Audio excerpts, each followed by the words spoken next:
இல்ல, அது நான் நீதான் இந்த நிலைமையில இருக்கிறதுக்கான காரணம்.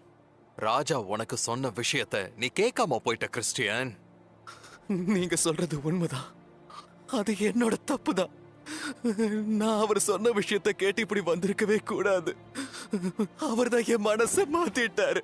என்ன மன்னிச்சிருங்க. உன்னை நான் மன்னிச்சுட்டேன். என்ன? நான் உனக்கு நான் மன்னிப்பு கொடுத்துட்டேன். உன்னோட கண்ணீர் துளிகள் உன்னோட மனமாற்றத்தை எனக்கு சொல்லிருச்சு. நீ தெளிவா இருக்க.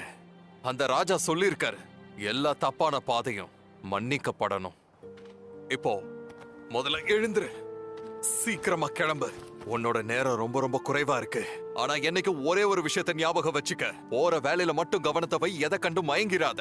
உன்னோட வழிகள்ல தடைகள் இருக்கும், தாமதம் இருக்கும், பிரச்சனைகள் இருக்கும். அதை தாண்டி தான் நீ போகணும்.